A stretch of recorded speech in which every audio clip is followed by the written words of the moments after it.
Hello everyone, welcome into my craft space. Tonight I am working on the cover of another fall journal this one is actually for a swap, so this one's pretty exciting too.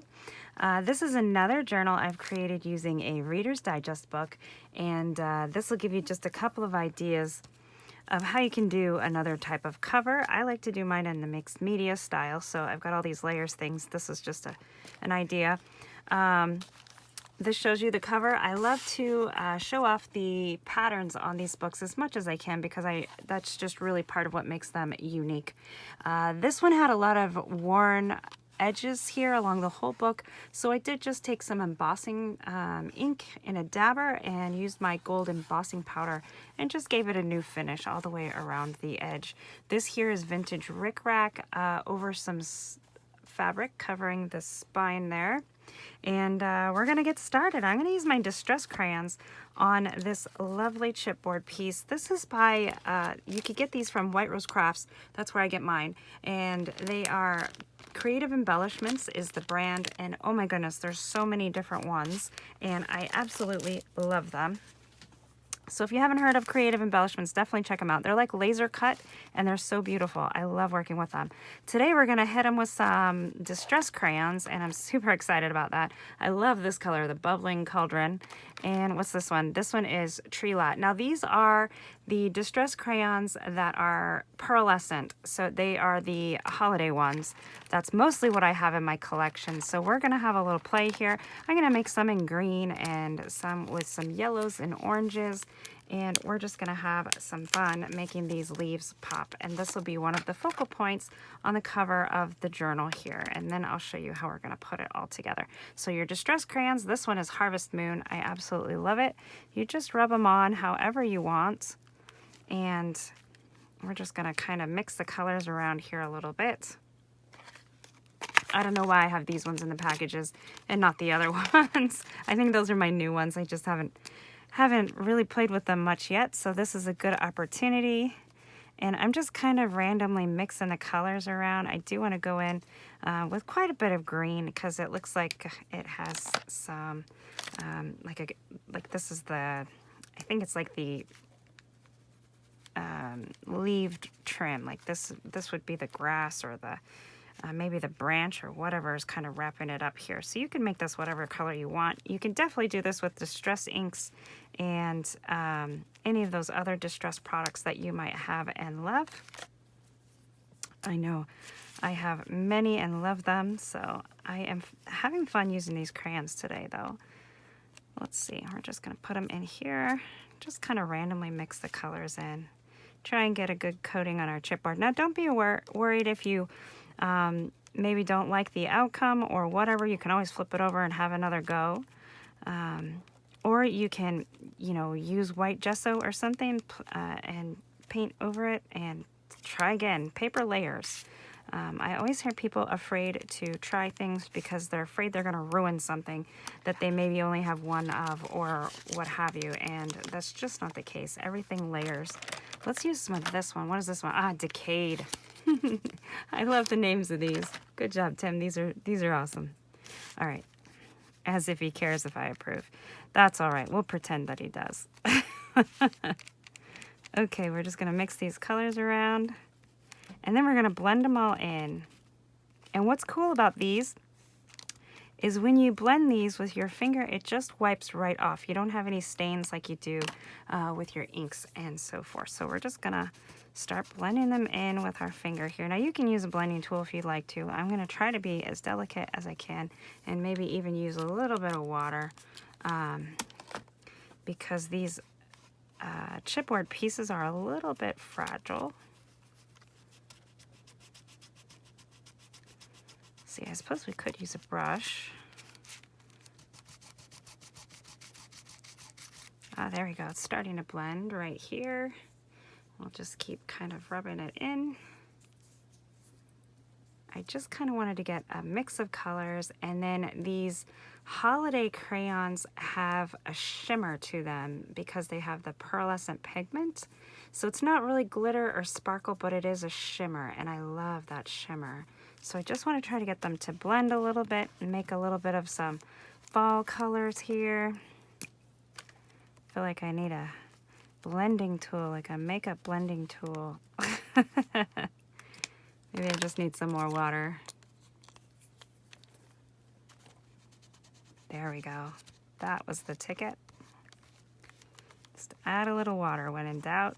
Get those to blend a little bit. Oh, I'm loving that. Okay. So look how nicely that's blended there. Love that mix of colors. What's cool about these two is that you can always go back in and add a little more color if it kind of blended out or went in a different direction than what you were hoping. Oops.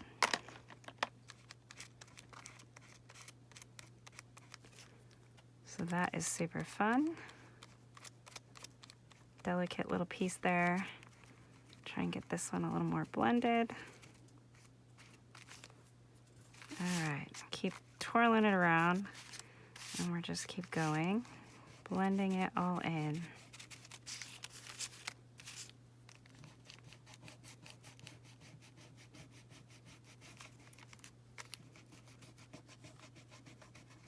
So I'm just kind of holding it down with 2 fingers here so that it doesn't pull apart, and I can get some good blending going. Whoops, we don't need that book. Put some more water, just a little bit of water. Get a good blend going here. I love how this one has a little bit more orange. So pretty. Go ahead, let's go ahead and add some more of that one. What is that one called? Burning Ember. All right, I like it. I can dig it. We'll smudge it out right away.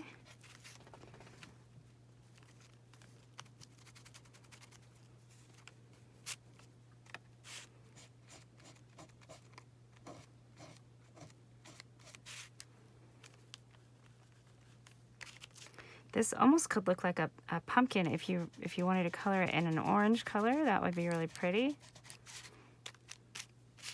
All right, just gonna add a little more down here so the whole thing isn't green. I wanted it to be a good mix of green and yellows, kind of to represent the colors are changing for fall. This is a fall book. You could do this in any color that you like. It also might make the color pop a little more if you did prime it with some white gesso first. So just another option you could do there. I just wanted it to be fairly subtle. All right, let's use a towel here. We'll put some more water on this. And if you wanted to go in instead of using your fingers, but it does literally just wipe right off, you could just use a little wet towel and just kind of blot it to blend as well, and that would work really well. Okay, I'm pretty happy with that. I think I like how it blended here. So this is what we're looking at, up close look here. I love it. I think it's gonna look great against this background. Okay, let's turn this on. We'll move this out of the way. Okay, so this is just a piece of printed tulle. I think it came from Dollar Tree actually, for fall. So we're gonna put this behind. I want to make sure I don't bury my pattern here that's actually printed on the Reader's Digest. I really like them. I think it, like I said, I think it's part of their charm. So I kind of cut this loosely to fit behind here. See if I can figure out how I cut it there. There we go. That's got a little piece hanging over. We'll just trim it off. Or we could leave it, it really doesn't matter. We'll just trim it. Okay. So I'm going to use collage medium and glue this down. I did turn on the glue gun just in case I have any areas that give me any trouble. Let's see, we'll use some gel medium here. This is by 13 Arts. Ranger also makes a really good collage medium. I'm just going to use a silicone brush to paint this on with here.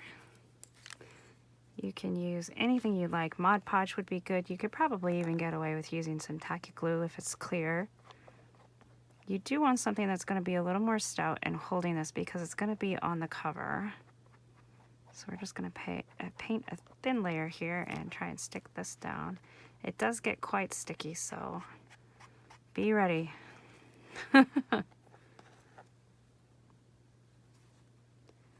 Move this way here. Give it a good layer. Try not to go over the edge on my trims. Sorry about that. There we go.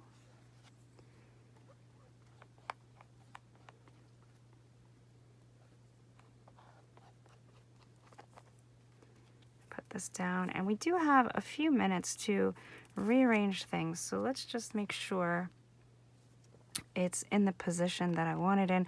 I wanted to make sure this piece and this piece, these thinner pieces, are really on the book and supported, and I didn't want to cover, I didn't want it going over the edge, even though it wouldn't hurt anything if it did. And yeah, I think those were kind of my minimal requirements, my own personal requirements. All right, here we go. We're going to wipe that off. We could put this on with some more gel medium, but before I do that, I want to put these Prima flowers on here. And I have one little one for up here, and then I have two of these for down here. And I was thinking of putting a little bow, but we'll see how it goes. I don't know. I don't know if I'm gonna like the bow. We'll see. We'll see. We'll see. So if I did a bow, it would go right here.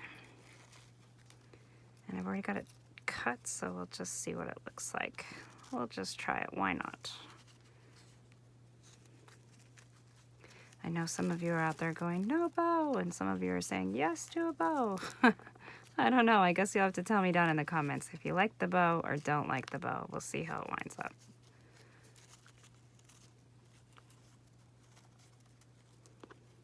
For me, it always kind of just depends on the project, whether I like the bow or not. I'm not really anti-bow or pro-bow.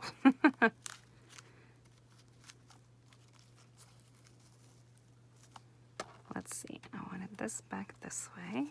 And I guess sometimes it depends on how good of a bow maker you are, whether it looks good or not. All right, here we go. We're just gonna make it a little bow. If I like it, it's just gonna stay because I don't want to do it again. Actually, I think it kind of looks cute with a bow. Let's see. Pull it tight and try to make kind of a smaller bow, so it doesn't like take over, but it just kind of accents. Yeah, I think I kind of like that. All right, and these are gonna go over here. So we're gonna put these brads in them, sorry. I'll put this one right through here. And you can ink up your flowers if you want to. You can add distress ink, you could add some more crayons. I'm gonna try and put these through the holes of this frame here, so that way it has a little bit of a hold onto the frame itself of the chipboard. And we can hide those brad tabs, and they have a little something to hold on to. And then we can kind of poof the flowers up around it. All right, I think that one looks good. And this one, let's see, where did my flower that's up here? I want this one to get yellow, I think. So press it right through the flower. And then this one was gonna wind up going like this, I think. So maybe we'll put it right there in that little spot there. And again, we can kind of ruffle these up.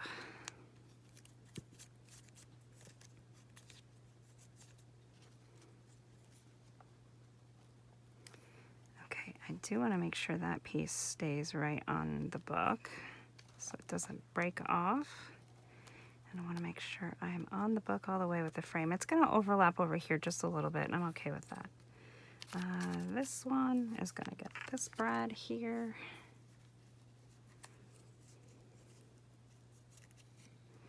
And it's gonna go right here. See, there is a good spot to put this brad right through there. Keeps my flowers kind of nourished to each other and gives a place for these brads to hide this little tab and have something to hold on to. Even though, I mean, we could put gel medium right behind it, and we're still going to, but it just gives that little extra hold. And I think That's great. Okay. Now we just need to glue this on, and I think that looks really good. We can add a little more green. I think I missed a little bit up there, but we're gonna go ahead and give it a little coat of gel medium as soon as I find a brush I haven't ruined. Here we go.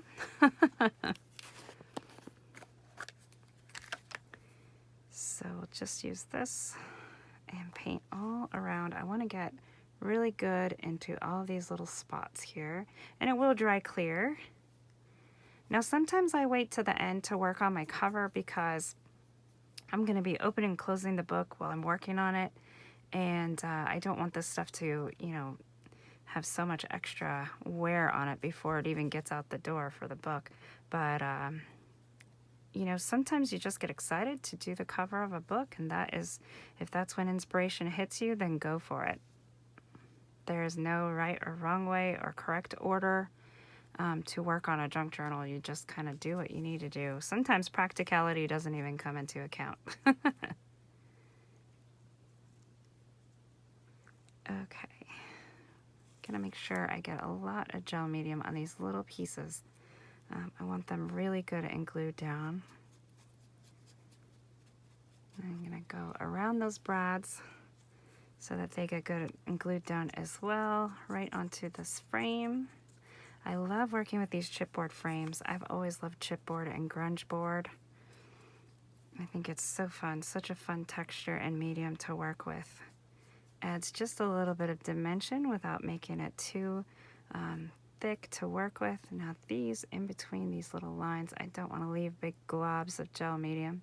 It will dry clear, but the thicker you put it on, the little bit longer it will take to dry as well. So, and this stuff is quite sticky, so when it gets on your fingers, it is good and sticky, but that's what we want. It's a glue. To be expected. If you don't like that on your fingers, wear some gloves because it is quite sticky. Okay, I think we've got a good coat here. Now I want to make sure I get this piece on the book.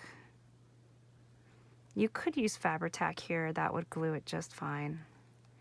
And we're gonna press it down really, really good. And those places that have some sticky clumps of the gel medium, try to get those off of there. We can put it under here. And it will glue right over that tool. So no worries there. Get this good and stuck down. Make sure everything is pressed.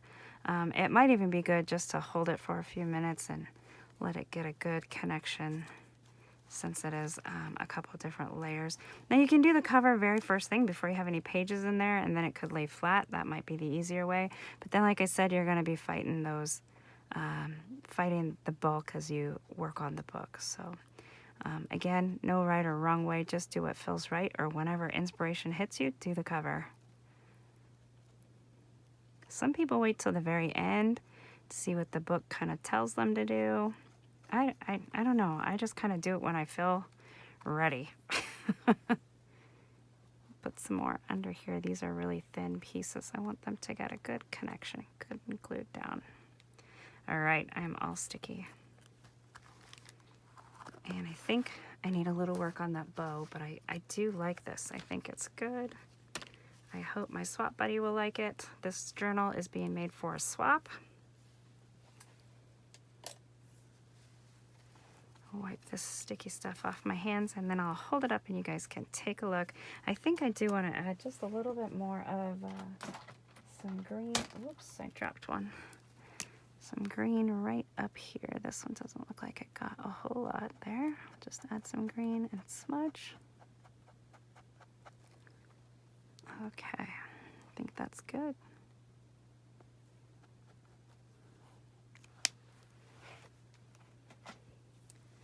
Wow, I think I'm loving it. What do you guys think? I think it still has a really good viewing of the Reader's Digest pattern back here, and of course that same pattern is on the back. But yeah, I think it just added just the right mix of things. If they wanted to, they could still put in some chipboard letters in the center that spelled out fall. That would be kind of fun.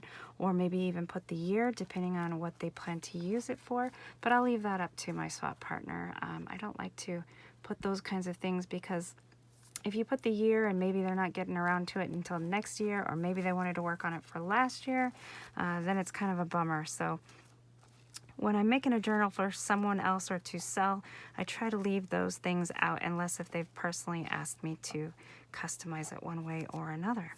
So yeah, I hope you guys like this cover, like using these distress crayons on the chipboard from Creative Embellishments. And if you did, please give it a big thumbs up, like and subscribe, and do all the things, share the video, and I'll see you guys in the next video. Thanks so much for watching.